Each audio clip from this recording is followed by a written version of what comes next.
Welcome to the Heartland Journal's Tennessee podcast with your host, Steve Abramowicz, editor-in-chief of heartlandjournal.com. And then my third panel of the day with Michael Blanton, Hank Erwin, Chris Thomason, and Nick Searcy. Michael Blanton built a creative house that would grow beyond his dreams. Amy Grant, Michael W. Smith, and he created the Christian contemporary music genre that is still thriving to this day. Hank Erwin, a broadcaster and a former Republican state senator from Alabama and father of the incredibly talented Erwin brothers, John Erwin behind House of David, and Andy with I Can Only Imagine 2 out next spring. And the Jesus Revolution. Chris is a veteran of the music, media, and event industry as an executive producer, a producer, A&R, and audio engineer. He has been a part of music, videos, and films that have sold in excess of 40 million units worldwide. He has worked with Grammy and Tony Award-winning artists, and his creative work has been awarded multiple RIAA Platinum and Gold Awards. Many of these products have been nominated, and some have won Grammys, Stellar, and Dove Awards. Last but not least, Nick Searcy, actor, star of movie and TV, and author of the book Justify This, A Career Without Compromise. You'll want to stick around for the Q&A on all these immensely talented and creative people with a combined career spanning over 100 years in a business that most don't last one. Many of which have been on my show or my old show, if you remember, the CEO Special, still available on YouTube for free if you want to learn more about these folks. I hope you like it. Let's do this. Here we are outside Nashville Film Institute. There it is. I don't know if you can see that. Hope you can. It begins. Let's go inside. All right, so as he said, I'm Steve Abramowicz. You're all back again for, I think, the third time for me, so you don't need to know about me. But in order, we've got Hank Erwin. Hank Erwin is the father of John and Andy Erwin of the Jesus Revolution and many, many more movies with I Can Only Imagine 2 coming out this month. No, it's coming out February, okay, that's spring. And there's some other things we're going to talk about. Mike Blanton, long-time Christian contemporary music manager. We talk a lot about soundtracks, Christian contemporary music, why it's has staying power, and all the work that he did to make that happen. Nick Searcy, who star of stage and screen, director, producer, author as well. His book is going to be discussed and out and available today, so thanks for coming. And Chris Thomason, who has Insight Studios here in Spring Hill, which is probably Franklin, Cool Springs area, which is probably the premier sound studio, I dare say, in the world, but it's pretty darn good. So it's a great place to get your soundtracks made. Yeah, I don't know. There's Better Royal Hall in Seattle is pretty darn good, but this one ranks. Okay, so let's get to it and talk about their perspective on why Tennessee is a great place to do business and can do better, and what the Hollywood landscape is like in 2025, post-strike, post-COVID, post-small screens, post-fans only, post-Spotify, all the things that they have to deal with on a daily basis just to get something on the screen, and they do it successfully, and in your ears, music. Okay, so let's start out. First, I'll let you introduce yourself, Hank, and what you got coming up, so that everyone can know to look forward to. Well, thank you guys. What an honor to be able to come over and join you for a little bit, because this is like family, getting together and talking about the future of Nashville. And I can just tell you this, this city is going to become known as the family movie capital of America. That's coming, and it's going to happen. It's already in motion, and I think we all agree with that. But it's been known forever for music, but now the movies are coming, and they're going to start rolling out all over the world, and you're going to see at the end of it the Tennessee tag, and it is going to be beautiful, and as a result, it's going to open up tremendous doors for all of us in the family to really excel in what we've pursued for all of our lives, and I think that's what's going to be excellent. So you're going to see more and more talent moving here. You're going to see more and more money beginning to flow into Nashville to fund your projects. So this is a great time to be in Nashville. And I think that as we look toward to the future, it is our time Let's don't fumble the football. Let's turn out some great stuff that everybody says, this is coming out of Nashville. It's our type of city. So this is what excites me. This is why we moved up here 6 years ago. We're Alabama people. My sweet wife, Sheila's in the back. Wave your hand, sweetie. We've been married 53 years. And Andy and John are our boys. And they labored to make their mark in the film business. John came to me when he was 12 years old. He said, Dad, we think God's calling us to make motion pictures. And I said, well, answer the call. Go for it. And so they went back in their room in junior high school and got down on their knees and formed Erwin Brothers Motion Pictures in junior high school. And they stayed with it.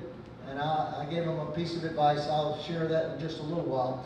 But the key thing is that when they made their big breakout movie, I Can Only Imagine, about 8 years ago, it put them on the map, and then Lionsgate wanted them to move to Hollywood to continue their career. And John came to me and said, Dad, we don't want to raise our kids in Hollywood. So we've chosen Franklin, Tennessee. That's where we want to make our mark. And so we're delighted to be here for 6 years and love the folks. Now you gotta understand, I'm a Roll Tide guy. And, but I can sing Rocky Top with the best of them. Great place. So we're up here. We're right now we are working on a new project called the Great American Prayer Revival. You'll hear a lot about it. It was already on the Dove Awards the other night. So we want you to know that we're here for you, and it's exciting to be a part of some great folks like right here on this staff. Yeah, and a point of personal privilege before we go on to the next one. So I was in Tennessee 3 years and 2 months ago, and about 2 months in, I met Hank Erwin, who said, you know what, you should probably go up to Nashville and start telling those legislatures that you could actually have a good thing if you'd raise your incentive program for Tennessee. So he started this whole nonsense for me, so I'm very thankful for that. You've been like the guru. And the reason why he didn't make sense, the man did it in Alabama. He was a state senator in Alabama on the radio for many, many years up against Rush Limbaugh, a sports guy, and came to Tennessee at the same time as me and said, you got a mission, take it. And I said yes, and here we are. All right, next up is Michael Blanton. No relation to the whiskey. Unfortunately, that was the first question I ever asked him. I wanted some freebies, but he just have to buy you one with your steak or something. Tell us about yourself and what you're doing here. Who, what, where, what? Well, I first have to say War Eagle. Yeah, War Eagle. I came here from Texas many years ago and started with, fortunately got to sign and work with Amy Grant because I was her A&R guy at Word Records, and then we started Blanton Harrell, which turned around and started Reunion Records and signed Michael W. and Rich Mullins and many, many others. And so music was my passion because it was the tool for really influencing culture in the 80s and the 90s. Today I would say that then we signed Frank Peretti after that, who was an author, and everybody said, what are you doing with an author? And clearly we were at a place trying to go, we need to develop more content. And today I will tell you that all music is secondary because everything's gone visual. If you check out artists today, it's typically YouTube or TikTok. It's not just go to Spotify. So as a result, moving into the film development, I'm doing some of that with Chris Thomason. You'll hear a little bit more. Terry Benedict's another partner who produced Hacksaw Ridge. He actually did the documentary, and he also did as Mel Gibson, kind of the controlling producer on the script as it was being as he was directing it. So there are a lot of things happening here in town. Chris and I refer to it as the content lab because there's so much coming and there's so much great content. And I say amen to what you just said. We have an opportunity to change culture through so much content and so much good family and great men and women that are going to make an impact in culture. So I'm glad to be a part of this. All right, next up is Nick Searcy, and again, point of privilege. I and my wife during COVID spent a lot of time in front of Netflix like most people did, and if we weren't, avoiding the ice cream and the Cheetos, we were binge watching TV, and it happened to be a show called Justified. Well, it's probably the best cop show on TV ever. I mean, it's going to rank above Wire as far as I'm concerned, and The Shield, but Art Mullins, who was the crotchety old wise U.S. Marshal there to give Raylan Givens the hard time for being the rogue that he was, is Nick Searcy. And so when I actually got into this whole podcasting situation, he was one of the very first people I reached out and said, hey, would you come on? And he said, sure. And so ironically enough, on the show, he's like, you know what, it's my last day in Burbank. I'm on my way to Middle Tennessee and Kentucky to get out of here, and we talk all about cancel culture, which we're going to talk about now. But more importantly, really, during that time, Nick created 2 documentaries about J6 prisoners that nobody else would touch. And he'll tell you why. It's in his book, and hopefully y'all will check that out too. But he came back on the show generously with a J6 prisoner who also happens to live in Franklin, Tennessee, that was pardoned and was looking at maybe the rest of his life in jail. Found Jesus in jail, and that's amazing too. But his wife fought the good fight the entire time here in Middle Tennessee, the sheriff of January 6th. And so Nick and Colton were on my show his second time, and a rare second time. That's how special I am, I guess. All right, Nick, tell everyone what I didn't tell. Well, I'd like to thank Governor Gavin Newsom for bringing me to Tennessee.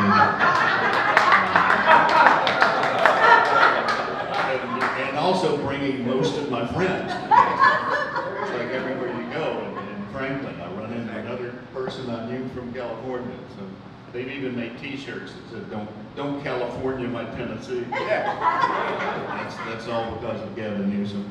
But yeah, I'm originally from North Carolina. My wife is from Owensboro, Kentucky. We met in New York City, and then she married me, and then suddenly I did something that nobody thought would happen. I began to work as an actor, and she was shocked by that. But anyway, we wound up living in California for about 30 years, and we did sort of, the whole time we were there, it was like, this doesn't feel like home to me, you know. And so finally the COVID thing happened, and that's when I finally convinced my wife, we really have got to get out of here. These people are crazy. We need to get away from them. So we've been in Franklin for about 4 years now. I spent a lot of time in Kentucky too. We have a place up there, but it's great to be here and to be able to work with people that finally share my values. Most of my work has been done as an actor, and I've worked on projects that, for the most part, I've been pretty proud of, but some of them not so much. I got my start in a movie called Fried Green Tomatoes a long time ago, and so since I did that, that's what got my career going, and I started playing more white beaters and more racists and more Klansmen and that sort of thing, but that's what I played. So the joke I always tell is like, I've played a lot of Democrats in my life. I'm not proud of it. Somebody had to do it. But a few years ago, I sort of really started breaking with Hollywood. I directed a movie called Gosnell, which was about the abortion doctor in Philadelphia who was convicted of murder. And so that didn't, I thought that would get me more work in Hollywood. It really didn't. So then I made the documentaries, and by the time all those documentaries came out, and I was pretty much, I thought, okay, I'm pretty much done in Hollywood. I need to get out and start a new career. But we're here. For some reason, I'm continuing to work here and there, even though I thought I was retired. So Nashville's a great place to be an actor, because even if you get a job somewhere else, you're in the middle of the country, and it's not that long a flight.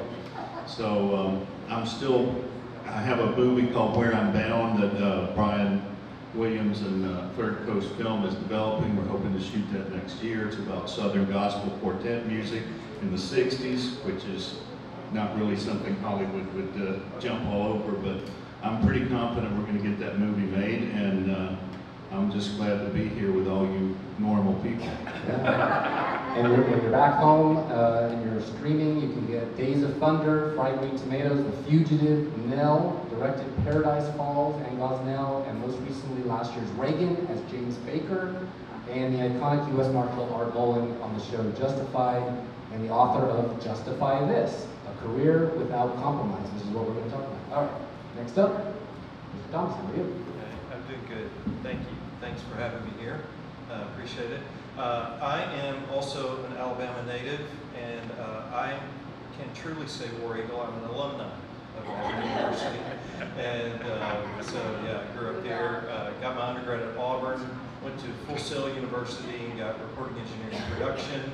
Came to Nashville, and the gentleman right over there, raise your hand, Bob Farnsworth, gave me my start here in town at Hummingbird Studios down on Music Row. And spent several years here, and then I worked for a company called Integrity Music, and I was over the 5 record labels there: product development, production, video production, studios, music publishing, and eventually distribution. And it was a great place to be. That was my venture to LA, which was actually Lower Alabama, because Integrity was based in Mobile, Alabama at that time. And then 20 years ago started Insight Media, which is the company we have now. And we have 4 divisions of the company. We do music production and distribution. We have a live event streaming side of what we do, which is mainly for churches and organizations, and we have about 60,000 churches in that database that we work with. And then we have a film and TV development. We've got a slate of films we're working on. And my production partner on that is Triple Horse Studios in Atlanta. Carl Horstman is the guy over there. And then 4 years ago, we bought studios here in town. Studios I've worked at before, but they're based in Cool Springs. We have 5 studios there. And I tell everybody I get to brag on it because I didn't build it, I just bought it. And it is truly world-class facility, and we're just excited to be there. And recently, the guys who do all the music for The Chosen, we've built 2 rooms for them, and they're there for the next 4 years doing the last part of the season. Is there, spoiler alert, it does end, Jesus dies and he's resurrected. You gotta wait for that movie too. But they're also starting the animated series of The Chosen. I don't know if you've heard that announcement, and they're working on that now too. But we do about 60% of what we do is post-audio for film and TV on a regular basis, and work with a lot of companies here, which we're with Hank and all these guys. I think this is the place to be right now in doing this, but we've also got a lot of California companies who we get to participate and help them with their films. And once a month you do an industry get-together? We do. And this is from my time. I learned this so well from my buddy Bob Farnsworth over there, is that this is about community, and it's about relationships and how you help everybody. And I'm a guy, I truly believe the rising tide floats all boats. And so this community has always been that way. Unfortunately, and fortunately, we've got technology. Technology has helped us in so many ways, but it's also isolated us. And so we run into a lot of people who are working every day. They're sitting at a computer, they're communicating, but they never see anybody in the industry. And so we started this when we bought the facility as a once-a-month industry get-together. And we've got recording engineers and producers and artists and songwriters and actors and directors and all sorts of people who show up. And it's been a really valuable thing for everybody involved, I think. Right. So last 2 panels we had, I told you everyone could do an hour, and there were 3 of them, so this could be 4 hours, but we can't. So it's going to be condensed as best we can. So I'll try to hit the high points, but of course questions at the end, and maybe they'll stick around a little longer too. So let's start with Mr. Blanton. Mike, an AI-generated band got 1 million plays on Spotify. Now music insiders say listeners should be warned. This article is 2 months old, so it's actually over 2 million hits now. You know how hard that is to do. The Velvet Sundown released 2 albums before admitting their music, images, and backstory were created by AI 100%. Triggered a debate about authenticity, with music industry insiders saying streaming sites should be legally obligated to tag music created by AI-generated acts so consumers can make informed decisions about what they are listening to. Initially, the band described it as a synthetic music project guided by human creative direction, denied they were an AI creation, and released 2 albums in June called Floating on Echoes and Dust and Silence, which were similar to the country folk of Crosby, Stills, Nash & Young. How do you do the next Amy Grant, Michael W. Smith, etc. in that environment?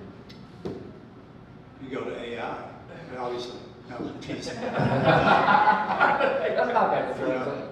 It's kind of where you have to start. No, I think the problem with that is, I mean, it should be tagged. There should be a way to identify something that's coming straight from AI. But my encouragement to young artists, young content developers is, because it's really, collaboration is key. So finding people that you can work with and finding actually helps remove that obstacle of going, I'm just going to go into my own computer room at my home and do ChatGPT, just do it myself. And I think that's going to, even though that is a iconic new thing happening, I don't think it's a long-term thing, because we can't do without collaboration.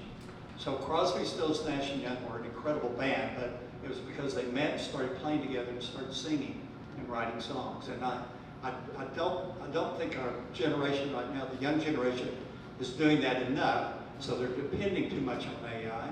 And I'm a big advocate for collaboration, everybody working together and creating content together. So I'm not sure what the answer is, but I'm not going to go to AI and make it happen, I'm sure. Good. Yeah, authenticity is what Heartland is all about. Nick, after 95 years, they put Steamboat Willie into the public domain, so anyone can use it to do anything they want with. If I were to go in 92 years from now and make an Art Mullins show without you, would that bother you? Would you have a contract that would say, yeah, you can't do that, start paying me, or are you just going to be giving it away for free? Well, I don't expect to live another 92 years, so I don't think it would bother me. But, the estate. well, I mean, I just don't, I'm not sure. I'm not sure how much value there would be in that. I mean, I've done a little bit of experimenting. You know, I did sort of an AI shoot kind of a thing where they, just as a test, they brought in some actors and they shot us from different angles, just sort of saying lines. And the idea being they were going to take our faces and then put us on moving trains and do all this stuff with it. I haven't seen how it came out, but I mean, I've certainly seen, like everybody else, some of the AI stuff that's on the internet. Some of it's hilarious. The Trump stuff is just amazing. But I really don't know I don't know what the value would be 95 years from now to take Nick Searcy from 2010 and make some other thing about him. I don't know. But I understand that everybody's trying to figure out what's going to happen with this technology. I'm as clueless as anybody else about it. Well, as an actor that's been around a while, did you see anything come out of the strike that would be encouraging for an actor, or did it just go against you and was maybe more studio focused for resolution? The strike was pretty bad. You talked about it earlier. Well, the strike was bad. But I think now that we're coming out of it, it seems like there's been a regeneration, that there's a lot of momentum now. Because there was such a, with the strike happening, there was a real, dearth of product, And so now it just seems like, I'm just speaking anecdotally, but I'm busier than I've been in 20 years in terms of acting, It's like I'm just trying to fit all these crazy things that they keep offering me in. It's a matter of scheduling, but it seems like there's a lot more production being generated now, which I think is a good thing. And I'm sure that the sort of scarcity of material that the strike caused is why this is happening. Good, I like it. Hank, the film Jesus Revolution had a production budget of $15 million. It grossed $54.3 million worldwide, which is approximately 3.6 times its production budget for any locals that can't do math. The domestic box office earning was $52.1 million, with the film earning $16 million in the opening weekend.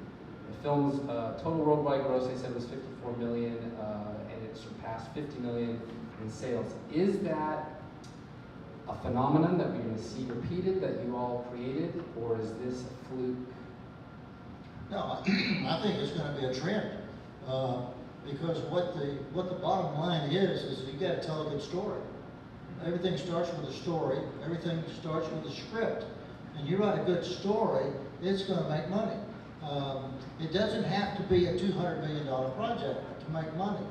I think the boys have settled in to their niche. Their niche is somewhere in the 5 to 15 million production band. That's what they like to do. They would rather have a high ROI than to have a big production budget. So what they have learned, which I think is the key for all of us, is write a good story. Write a good story, and then figure out how you can tell it in a very creative way. If you can do that, then it will make money, because the public likes good stuff. And if you give them a product that leaves them with hope and cheer and feel good, that they come out of the auditorium saying, man, that was a great film, then that will bring the subsidiary audience back, because word of mouth will build that type of return ROI. So the thing I would say is it's going to continue. It's going to be a trend. It's going to be a trend here in Nashville, because this audience right here is loaded with good talent, and all of the folks here on the stage know it. And so I think that this is going to be the greatest time ever for Nashville to be able to turn out good products that begin to develop a tremendous Niagara Falls of money that's going to come into Nashville, because people are wanting to have good stuff. All right, I love it. So, given that, All I need is 10 million. You have any left? there's always more where that came from. Mike, so that's a great story, and that's a modern story. You've been doing this a while. It wasn't like that in the early days. How did they treat you in California when you would go out there with your record labels to be like, hey, we do it a little differently. We're Christian, contemporary, Heartland, Tennessee, Nashville, etc. All they had was, wailing. You know, I think a lot of people don't know that when we were starting with Amy and then started with Reunion, our goal was really, how can we go play in the real music world and not lose our faith? How can we be strong people, strong men and women of faith, and make great music and go affect California and the pop music industry? And so, obviously, we did that. We made mistakes trying to do that, but ultimately, you have to kind of play the top 40 radio game when you do that on the music side. So, for us, that was really showing that we had the ability to go make and pick and record the right songs that could work on radio, but without compromising the fact that we were, completely committed to following Jesus in everything we did. So, Baby Baby, you might say, was really not one of those songs that you would say, was that a Jesus song? But I would say it was a song at the time, because of everything Amy had done. That was a song that broke out on pop radio that probably opened the door for people to go find out who she was, and that definitely heard more about a gospel message, including El Shaddai and Christmas and everything else that followed. So the impact of it was bigger than one song, although that song was a big song. So I'm always looking for content that's got faith, truth in it, whether it's a film, whether it's a book, whether, Frank Peretti's This Present Darkness, that book came out, sold 10,000 copies, and everybody thought it was done. And we picked that up and said, we believe the story of this thing needs to be told. And we took it to Hollywood, and the first script that came back on that, they had the key part of the movie. If you know the book, it's really about standing in prayer and over our culture. And it's a short descriptor of it. But the first script that came back in, the writer wanted to make it about singing. We just would like to have it singing and not praying. We're going, no, you can't do that. It's got to be about praying. So finding content that you can put your weight behind that really has a Holy Spirit discernment. There's power in this story, to your point, that we can put great direction in and fresh approach to. I think you make that's kind of where we start. Sorry, I feel like I'm dominating that conversation. No, that's good. That's fantastic. Everyone gets their chance. Chris, Amy Grant sold over 30 million albums worldwide throughout her career, making her the best-selling contemporary Christian artist of all time. Total career album sales over 30 million, with 17 million certified albums sold in the United States, just the United States. Michael W. Smith recorded 31 #1 hit songs, 14 gold albums, and 5 platinum albums. He's also starred in 2 films and published 14 books, including This Is Your Time. Fast forward to today, several individuals have earned over $1 million in a single day on OnlyFans, primarily through their celebrity status and large fan bases. Actress and former Disney star Bella Thorne made headlines in August 2020 by earning more than $1 million within her first 24 hours on the platform. Setting a record at the time, she charges $20 per month for access to personal content and videos. Later in April 2021, rapper Bad Barbie or something like that surpassed that record by earning over $1 million in just 6 hours. After launching her OnlyFans account, she charges $23.99 per month and earns significant income from direct messages and tips. Put on your executive producer hat for a second. How do you make entertaining music, faith-based music, Christian music, something like that? Well, I'm here to announce my new channel. As a layup. Well, here's the thing I would say is it goes back to something Hank said and Michael alluded to is what we're about, and I think most, I can say this with confidence, most Christian content creators are about is creating something that has meaning, something that has a message, something that can tell a story in that, and that's what grabs people's heart and attention. And so, you're talking about really a technology situation here, and this has been proven that there are a wide variety of ways to get content these days, right? I mean, you can get stuff in a lot of different ways, also you can get wrong information about content in a lot of different ways. So what I would say is there is this trend that companies, the first question they ask somebody when they come in, and this is artists mainly, is what is your social media following? Who do you have? They're not asking the question of what kind of music do you do? What are your songs? Which is what we used to do. It's like, hey, I want to hear what your content is first. Who are you? What are you doing? Why are you doing what you're doing? And so somehow, and Hank and I were talking about this earlier, is that we are about making meaning. We're making content to impact and transform people's lives, right? Whether it's overt or not as overt from a biblical worldview, that's what we're creating. And so my answer to you is, as far as what that's going, I would not head it down that way. From an executive producer and A&R or content development, we're going to look more at the why behind what they're doing and then do that. If you're making meaning in what you're doing and not setting out to make money, because if you go down that road, if you just want to make money, there are lots of ways to do that.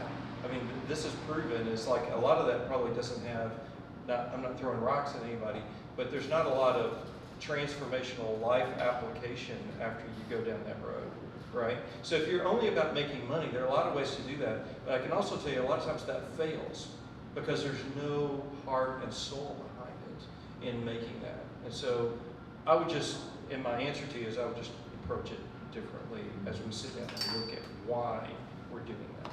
And that's what makes all four of you different, because you do approach it differently. So Nick, given the cancel culture era that we're in right now, and in your book, which I've read, and y'all should, tell us how the industry has not behaved like Chris just described, which is a recipe for success. I can prove it with the numbers, but cancel culture is real. How do you work in that environment?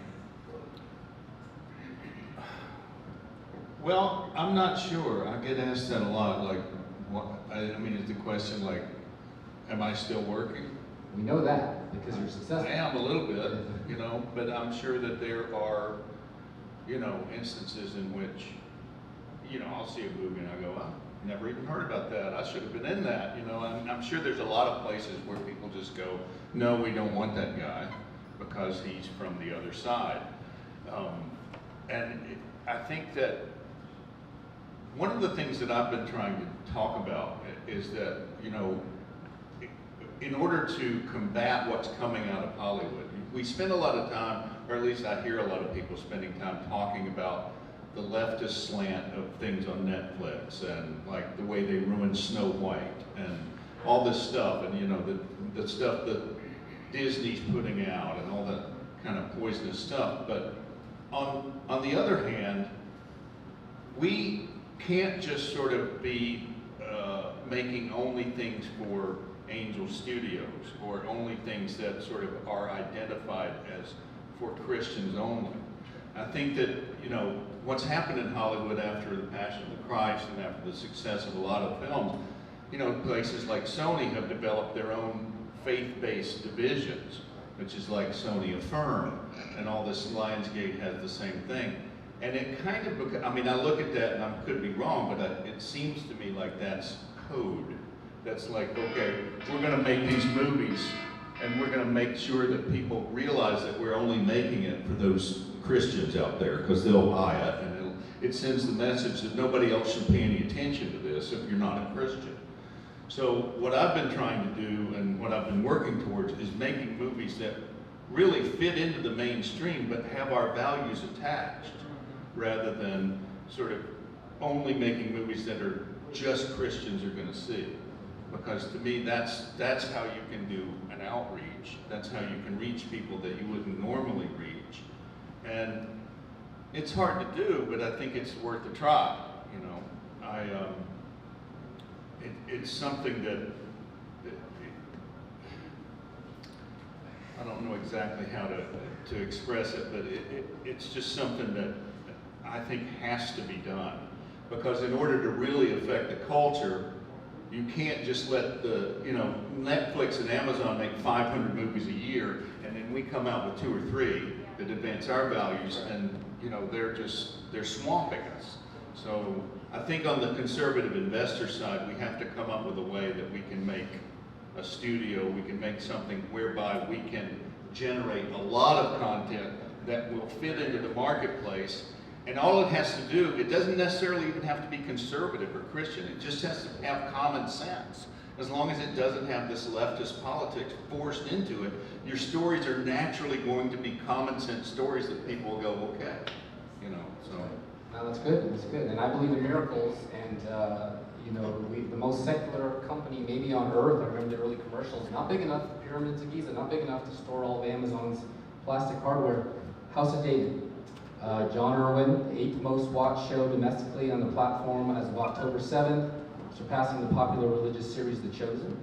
Part of Prime Video's strategic expansion into the faith-based content market, to your point, which has been obviously growing in demand. House of David, biblical drama series that premiered in 2025, starring Michael Askander as King David with Stephen Lang and I can't say it, probably right.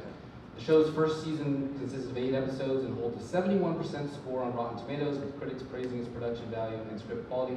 Prime Video has greenlit a follow-up series titled Joseph of Egypt, indicating continued investment in the franchise. Although the show has not yet reported specific revenue numbers, its high viewership and strategic positioning with Prime Video's content lineup suggests strong commercial performance. I think season 1 was 100 million, season 2 200 million. There's going to be 5 seasons at least.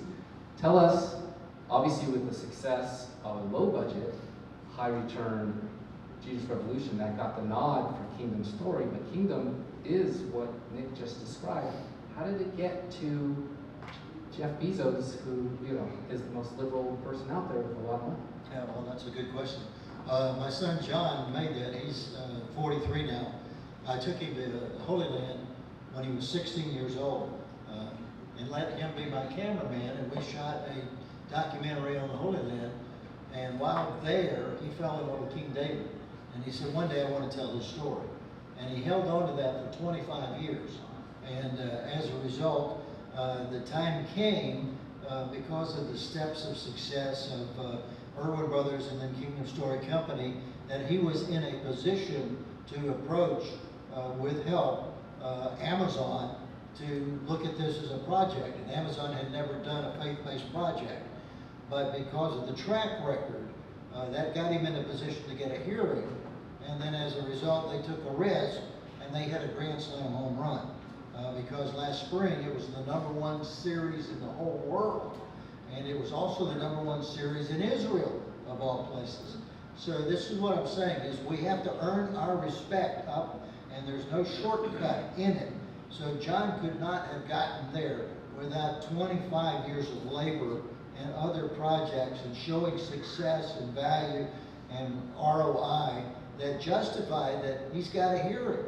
And so this is what I want us to do, which is, if I could pass along one thing that I taught my boys when they were starting out, I said, if you're going to do this, if you're going to go into the movie business, then you've got to go in with an attitude of it's going to be a wow. Everything I do has got to be a wow. Because that in Hollywood, Christian folks have a reputation of cheesy and cheap stuff. And so as a result, we don't get the respect. We don't get the attention. And now, because of the trend that are going on with the Kendrick brothers, with Mel Gibson, and now with Kingdom Story Company and Wonder Project, we're getting respect. And this is your opportunity. This is our time. And we need to go for it. But we don't need to go for it. We'll just throw it together and throw it up there and see if it works. No, we've got to be people of wow. That when we bring our product, it's going to be a wow. And everybody's going to say, let's invest in it. Because they see that this is the time when we are honoring the Lord with the best talent, with the best production, with the best value of anything in America. And that's where we've got to go. And I want that to be the calling card of Nashville, Tennessee. That if it comes out of Nashville, it's going to be a wow. Put your money there. Yes. Amen. Chris, what does Tennessee need to do to make it the place where Hank's dream comes true? That's what we all want, Hank's dream to come true, because I believe that too. Well, first of all, we're already doing a lot of things right. There's a community building here. It's a strong community. It's a great group of people.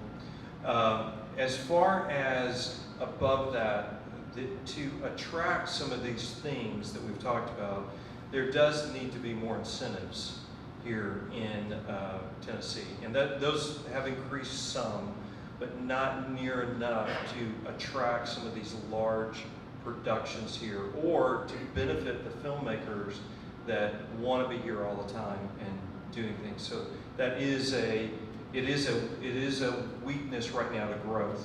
Now, a lot of people, there's these arguments on that, right? Hey, we don't want to become another Georgia where we turn the state, and what we're doing. But on the other hand, there's a lot of basis, positive good about that. And what you don't understand is when you bring that business and things start happening here, it also has a trickle-down effect in the community. The airports, the restaurants, the hotels, all of this stuff, and small businesses, catering, production, crews, and what we're doing. And what I would say is we're probably where Atlanta was 15 years ago as far as the number of crew and people who are in town, and really Kingdom Story, John and Andy are a big part of that, of developing the people who are available here that work in the crews and what they're doing. So that would be the main thing, I think, and then quality content being developed. And I can't say enough in endorsing what Hank said. There's a great Proverbs 22:29 says, do you see someone skilled in their labor? They will stand before kings and not just common men. It's a promise of God. If we become skilled and excellent at what we do, it's His job to promote us. It's not our job, it's His job in doing that. And so we need more of that here, more people who are wanting to be at a level where we're producing things and not have this may sound a little harsh, but there are a lot of people with a poverty mentality. This is all I got, this is all I can do, we have to do it. But we've got to get out of that. We've got to jump to the next level. I call it jumping the curve, right? We need to jump the curve from not where we have been to just the next step. We need to jump the curve to a higher level of quality here as well. Curve, not like Mike Curve. No, not curve, but curve. That's a joke. Can I add on to that just for a second? You get the next question, so yeah. So here's part of the problem that I have. There's so many people that literally, they make their movie, or they make their album, or they make their music, and they go, I did it, I made it, I wrote my book, I got it done. But there's no thought put into well, how are you going to promote it and get that story told? How are you going to get it, make people aware of it? And that is talk about being creative. We've all got to be much, much better at being creative about promoting, telling a story, because you may have the best idea ever. I used to say, a great song's not going to get hidden. It's going to find its way on radio. I don't believe that anymore. I believe there are great stories, great songs that we're never going to hear unless we find a path with some kind of a promotion thing. So typically, we go out as Christians, we'll make our film, make our music, and we go, I did it. And I hope somebody will pick it up. I hope somebody will do something with it. And they don't ask the question of, well, how do I help get it promoted, marketed, launched into the next stratosphere? And that is that's something that I'm working on all the time, trying to go, we've got to do that better. So, That's great. And can I say one more thing, because I think Michael is right in that, but I can also say, I want to comment about Nashville. The history here in Nashville also gives us the best ability to do this. There's been a solid platform of talent and technicians. I can tell you this, some of the best recording engineers, and I've had the opportunity to work in lots of places around the world, but they're here in Nashville, and that's growing. And then the other technicians that are part of that, and then you have the musicians, and I tell you guys, we are bar none got the best musicians in the world right here in Nashville and that. So there's a lot that we can actually take and say, here's our foundation for taking this next leap into the entertainment world. Exactly right. All right. And then the model is there to repeat. You know, we did it with Christian contemporary music. Demonstrated consistent revenue growth with a global market valued at approximately $370 million in 2020, and continued to expand. In the United States, the industry generated around $300 million in revenue in 2019, with CCM accounting for about 60% of all Christian music sales. The annual growth rate of Christian music sales has been approximately 4% over the past decade. We made that. And digital formats surpassed physical sales for the first time in 2021. Soundtracks, documentaries, every song that's been a #1 could easily be a full-blown movie. We've seen it with Britney Spears, we've seen it with Taylor Swift. What's the future of Christian contemporary music in the movie business? Soundtrack sales. Well, that's a great question. I think, I think the soundtrack business is going to be huge coming from Nashville. I know working with Chris at Insight. I think the stories that are going to come from around the world, it will not surprise me if they wind up coming here for the music side, the music production, and the music creation of that. So I believe our music, our giftedness of music here. The Christian part of that is going to be because, I keep going back, it's not because of the labels. Right now, we're living in a time where independent music, independent book publishing, independent filmmaking is really raising up a market that's unheard of. It's creating an opportunity that I think music is going to be we're always going to have music, but it's creating this thing underneath all of the stories, and I think it's only going to get better and better. So awesome. Well, thank you, gentlemen. I want to open up to questions. We have about 5-10 minutes at the most, so I see one right back there. Just curious. For Christian films specifically, I know there is this stigma of Christian films being cheap or cheesy, but they are giving the word of the gospel to the world. And as you said, that you want to come in and wow, because the world necessarily, when they see those movies, they're not going to be wowed. They're not going to further research into the gospel or our faith. But when it comes to funds, we know that the Christian film industry is not very high. So how would you, sorry, this is more information, but how would you suggest for someone who is up and coming, saying as a producer or a writer, or say they wanting to stay in the Christian film industry, but they want to wow a movie. They want to make that $200 million movie that people are telling them this movie is going to cost if they write it. But how do you move forward? Are you asking somebody in particular? Any of them wants to answer, really. Well, I think sometimes what happens with some of our, a lot of our Christian films, it's not just the fact that they're cheap or that there's not enough money behind it.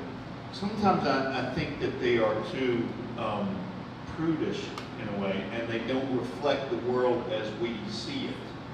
And so sometimes you have movies that don't have a lot of conflict in it because we're kind of afraid of showing the darker side of humanity that we all see all the time. And so I would think that, my advice would be, I think we need Christian movies that are hard-hitting and that tell the truth about what we're facing and what we're up against, and that we shouldn't shy away from that. I mean, it's a crude example, but like I was on an airplane and they showed a cleaned up version of A Star Is Born, and they dubbed Sam Elliott's character saying something like, "You better shut up, you gosh darn, son of a gun." And it's like, okay, that's not what he said, but we know what he said.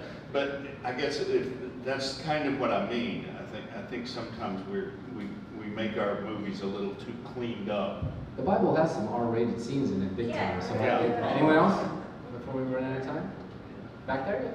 I have a question for Nick. A big fan of Justified. What would you say is a secret to the Justified success was, and also a favorite memory from filming Justified? Favorite memory from filming Justified? And the secret of the success, too. And it's sort of a two-part. And the secret of its success as well. Well, I think the reason it was successful is because, to me, it was one of the first shows that showed the South as not being filled with a bunch of stupid rednecks. It sort of was a show that showed people that had Southern accents that were really smart, and even the bad guys, even the criminals, the Boyd Crowder, they were smart people. And so I think that it broke a lot of the stereotypes that Hollywood likes to say about the South. And people in the South, it resonated with people. I spent a lot of time in Kentucky, and it's like I'm not really that big a star anywhere else, but in Kentucky, they know who I am. I might run for Senate. Yes. Run for governor. All the business. Yeah, I mean, judging by Mitch McConnell, there's some money in it. But I guess my favorite memory is there was a scene where I'm chasing a guy at the airport on foot, and it's kind of the slowest chase scene in history, where he's got an oxygen tank, and I'm telling him, I've got bad knees, don't make me laugh. And so when we set it up, I talked to the director, John Abnett, who was an old friend because he directed Fright Night in Vegas, and I said, let's really make something out of it. So he like laid track, and we shot this thing backwards and forwards, and it's a really great scene. So what are we going to call the spin-off? Oh, the spin-off should be called Art Mullen Walmart Greeter. I think that's a hit. Yes, ma'am. Just one last question for Nick. I never heard of the movie you're making. It's called Where I'm Bound. Is that? Yes. Yeah, and really, really love Southern Gospel Quartet.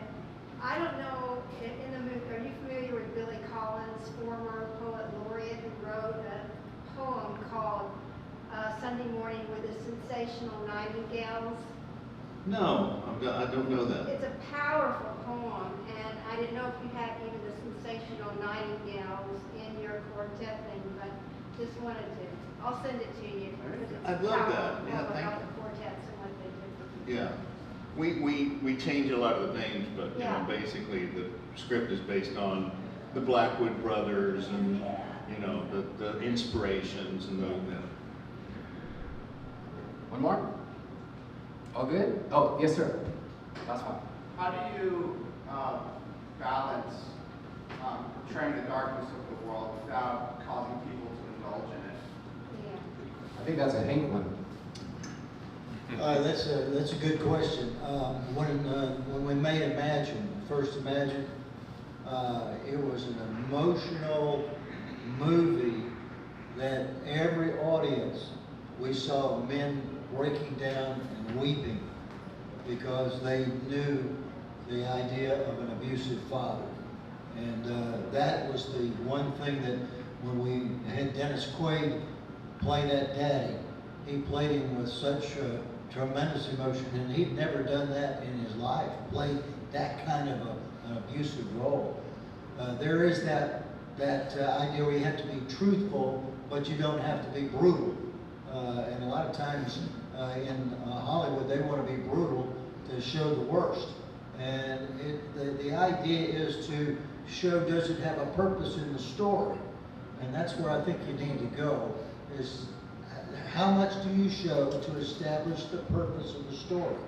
And we showed just enough with Dennis Quaid that it resonated with everybody in the audience. And as a result, a film that only cost $7 million to make returned $87 million at the box office because the story resonated. So there was darkness, but then there was light.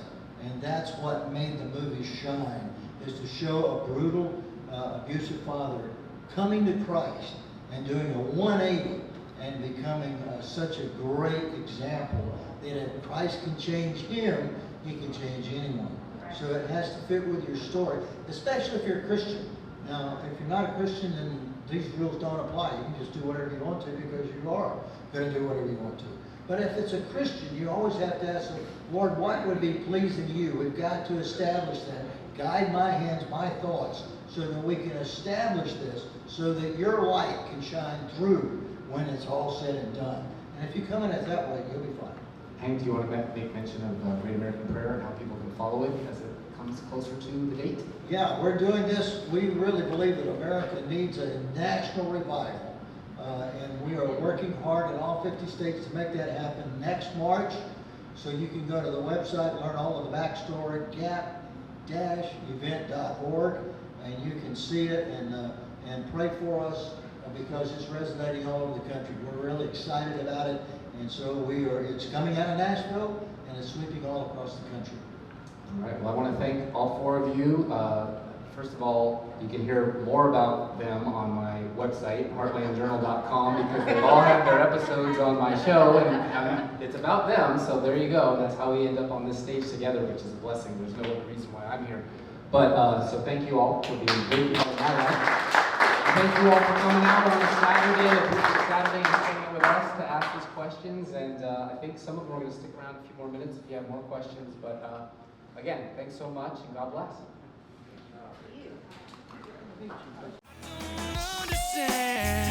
Heartland Journal Podcast is the media property of heartlandjournal.com, where you can find news stories, commentary, and content serving the heartland of America. Any views or opinions represented on the podcast are personal and belong solely to the creator and do not represent those of the people, institutions, or organizations that the creator may or may not be associated with in professional or personal capacity unless explicitly stated.